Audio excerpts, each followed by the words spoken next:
Hello everyone, in today's lesson we're going to be talking about probability of disjoint and overlapping events. So first, for some examples, we were looking at different types of compound events. And so a compound event is the union or intersection of two events. So the union is when we consider all of the outcome of events. And this will always be indicated by an or statement, so like a blue ball or red ball. Intersection is when we consider only the outcomes shared by events. And so this is always going to be an and statement.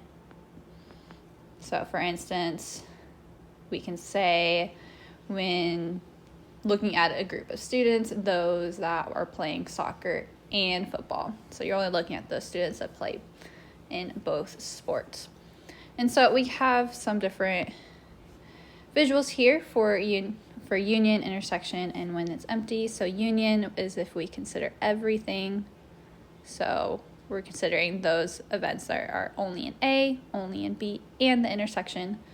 For intersection of A and B, we're only looking at these events or outcomes that are in the intersection. And then sometimes we can see that the intersection of A and B is empty. And so we see if we were doing the union of this, it would just be all outcomes, but there wouldn't be any outcomes shared. And some other information here. To find probability of A or B, we must consider outcomes that are in the intersection of A and B, if any.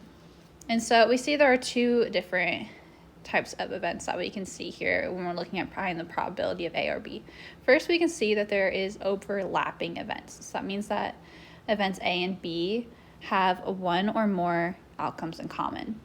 And then we can have something called disjoint / mutually exclusive events. And those are two events that do not have any outcomes in common.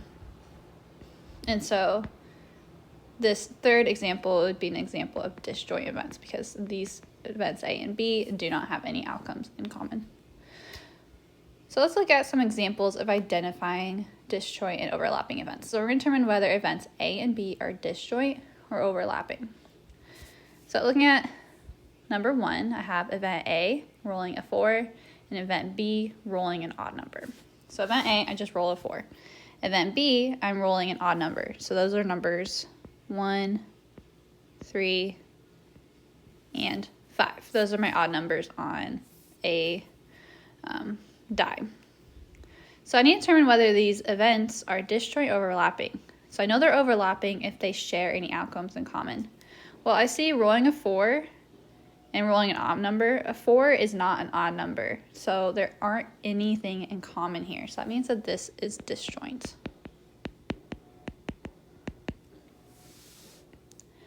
Okay, number 2, from a standard deck of cards, event A, drawing an 8, event B, drawing a heart. So I need to determine whether there's any overlapping events. So this one would be overlapping if there's an 8 of hearts. Well, there is an 8 of hearts. So that would fall under both events because I drew an 8, and event B because I drew a heart. So that means that these two events are overlapping. Okay, and the last one, rolling a 5 and rolling a number greater than 2. So I need to see if that event B, if 5 would be part of that. Well, rolling number greater than 2, that would include 3, 4, 5, and 6. So I do see they both share an outcome of a 5. So that means that these two are overlapping.